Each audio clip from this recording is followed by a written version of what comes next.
Three reboot mistakes high performers make. So I remember it was probably around 2009, and I was 25 years old. I was barely 2 years into my reboot. And my biggest concern was wondering why nothing new seemed to be happening in my life. The afterglow of my reboot had faded at this point. I was deep in what we call the maintenance stage. I was living a lifestyle which ensured that my rewired brain would stay that way. And I instinctively knew that at this stage of my reboot, it wasn't about excitement or instant gratification, but it was about living a life of consistency. But still, the sameness of everything made me sad on occasion, and the yearning for more growth still lingered. So I was afraid that if I tried to grow up too fast, I would kind of break or be broken by the reboot process. I'd get stressed out and I would relapse. So, sure, I had gained control of my sexual behavior. I'd made some money in my door-to-door sales career, but my team consisted of me, my girlfriend, and my best friend, Vincent. And I was playing small so that I didn't threaten my reboot. And I also had these huge goals, but I seemed to come up with the same results every day. And the company I worked for was filled with all these type A personalities. Almost everybody was a stud, everybody was a winner.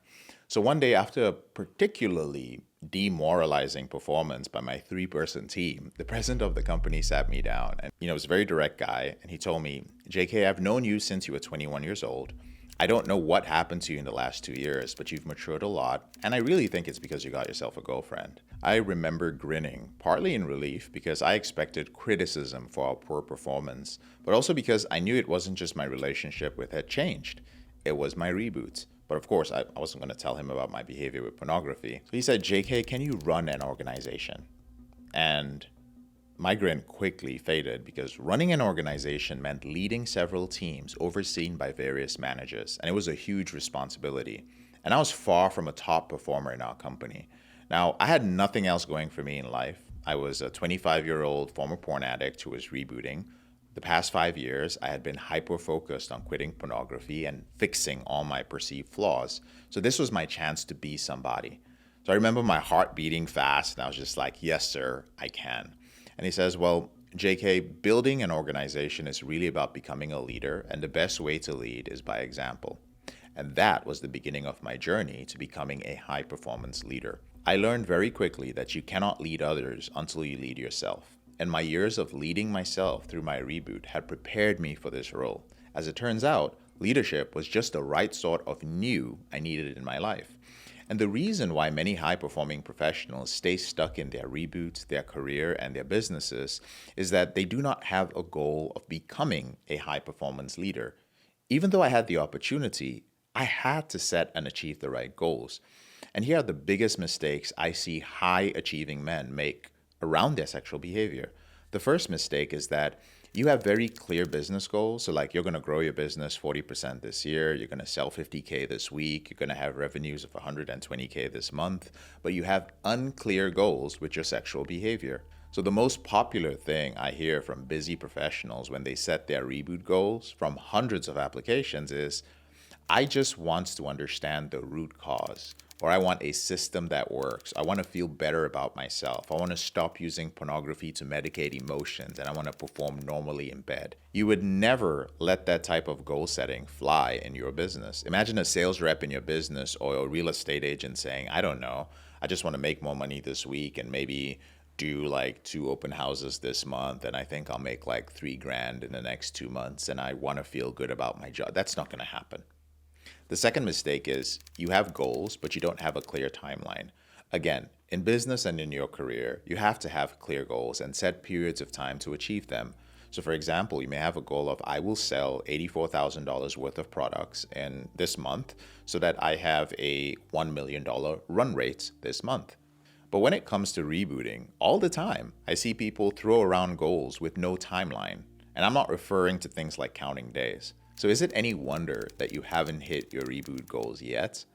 Even getting clear that you want to be able to have sex with your wife, let's say 2 times a week, in spite of your porn-induced erectile dysfunction, that isn't enough unless you attach a period of time to it.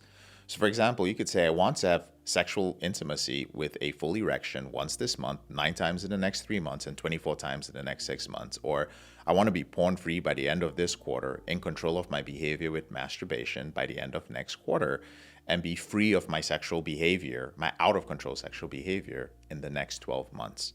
That is specific and that is measurable. The third mistake is that the goal has no leverage. So it's important to make sure that you have reasons why your goal really matters. And to do this, you must get clear on who you need to become while achieving that goal. So when you focus on who you need to become in the process, you begin to see the big picture. So many of my clients have found that aiming at becoming the very best, even larger than life version of themselves makes this process so much easier.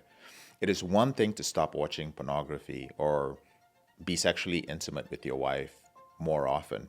But it's another thing to also become a leader that inspires everyone in your family, in your intimate relationships, and in your organization by challenging yourself daily and living a life of control, which few men can claim. It's a whole different level of goal achievement to not just stay off pornography and control your behavior with masturbation, but to become a person filled with passion, to have elevated standards, and to be wildly fulfilled by winning in your sexual health, with wealth, and with your relationships. Now, there's a lot more that I can say about high performance, about leadership and controlling your sexual behavior, but we can continue this conversation with other high performers in our free group, which is called the Porn Reboot Group. And I've left a link for you to join it and continue this conversation with us in the description below this video. If you found this video helpful, please realize that we don't run too many ads. We are restricted because of the material we talk about. So the way this is shared is organically. So if you like it, drop a like, share it with somebody that you trust, or just drop something in the comment section so that the algorithm favors us.